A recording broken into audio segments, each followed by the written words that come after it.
दहशतवादी आणि पाकिस्तानी कमांडो हाशिम मुसा याआधीही काश्मीरामध्ये आला होता। एबीपी नेटवर्कच्या हाती ही अतिशय धक्कादायक अशा पद्धतीची माहिती लागतेय। पाकिस्तानामध्ये फाशीची शिक्षा झालेल्यांची दहशतवादी कारवायांसाठी भरती होते, ही यातली महत्त्वाची माहिती आहे।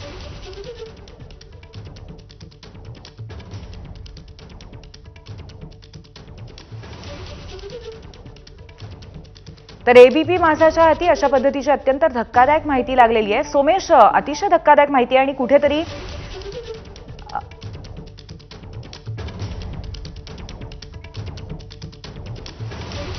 तर परिस्थिती अशी आहे आणि धक्कादायक बातमी अशी आहे की पाकिस्तानच्या टेरर फॅक्टरी नक्की कशा बनवल्या जातात हे आता एबीपी माझाच्या हाती लागलंय।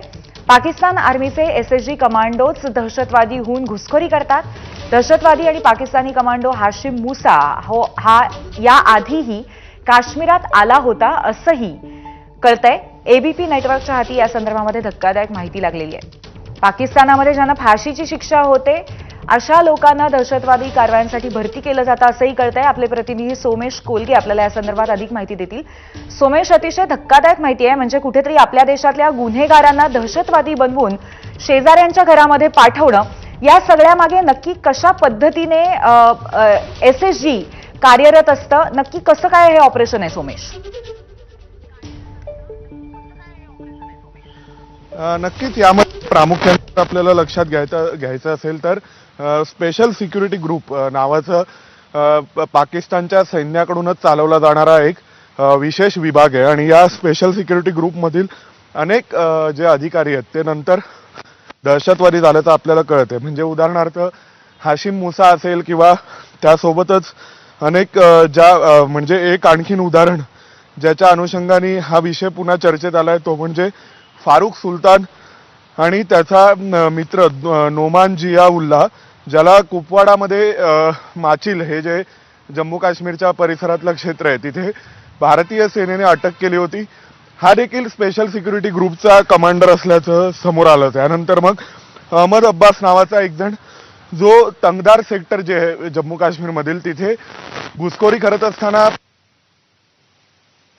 हा देखील स्पेशल सिक्युरिटी ग्रुपचा एक अधिकारी असल्याचं कळतंय।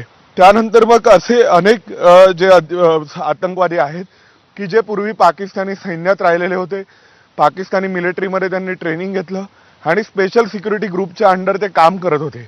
आणि या सगळ्यांवरती जेव्हा जेव्हा भारताच्या वतीने अटक करण्यात आली किंवा त्यांची चौकशी झाली त्यावेळी या गोष्टी समोर आल्यात की हे सगळेजण पाकिस्तानच्या स्पेशल सिक्युरिटी ग्रुपचे कमांडर होते। त्यांना यापैकी अनेकांना तर आरोपी म्हणून फाशीच्या शिक्षा झालेल्या आहेत त्या ठिकाणी। आणि मग नंतर मग ज्याला फाशीची शिक्षा झाली आहे त्याला फासावर जाण्यापेक्षा तू दहशतवादी हो किंवा मग जिहादसाठी शस्त्र हाती घे असं ऑप्शन देऊन अनेकांना पाकिस्तानी आर्मीने किंवा पाकिस्तानी आर्मीच्या सहाय्याने किंवा ISIच्या माध्यमातून या सगळ्यांना दहशतवादी बनण्यासाठी वळवलं गेलेलं आहे। त्यामुळे पुन्हा एकदा जो पाकिस्तानचा हात आहे या संपूर्ण अशा कारवायांमध्ये तो यामुळे समोर येतो। यामध्ये जर अजून एक आपण जर उदाहरण घ्यायचं झालं तर जवळपास गेल्या काही दिवसांमध्ये गेल्या वर्षी जेव्हा LOC वरती 20 आतंकवाद्यांना भारतीय सेनेने मारलं होतं तर त्यामध्ये 70 ते 80 जण हे मूळ पाकिस्तानचे होते आणि त्यांच्याकडे पाकिस्तानी नागरिक असल्याचेही पुरावे होते। तसंच पाकिस्तानच्या सुरक्षा एजन्सीजचे पास या दहशतवाद्यांकडे होते, ज्या दहशतवाद्यांना गेल्या वर्षी भारतीय सेनेने कंठस्नान घातलं होतं।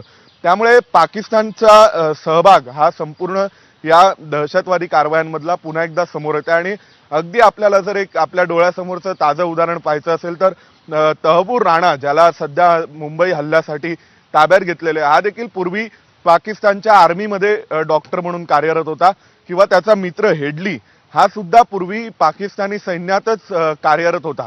त्यामुळे पाकिस्तानी आर्मीतील अनेक अधिकारी हे नंतर पुढे दहशतवादी होतात हा केवळ योगायोग नाहीये, तर यामागे एक षडयंत्र आहे आणि हे पाकिस्तानचं वेल प्लॅन षडयंत्र आहे असं नक्की म्हणावं नक्कीच लागेल. सोमेश, त्यामुळे एकंदरीतच आता दहशतवादी आणि पाकिस्तानी आर्मी आणि त्याचबरोबर SSG या सगळ्यांमधली जी सूत्र आता कनेक्ट होत आहेत, जे डॉट्स कनेक्ट होत आहेत, ते अतिशय धक्कादायक आहेत आणि नक्कीच या संदर्भामध्ये सुद्धा कारवाई कुठेतरी करणं गरजेचं आहे, हे सुद्धा यातनं स्पष्ट होतं. धन्यवाद आपण दिलेल्या माहिती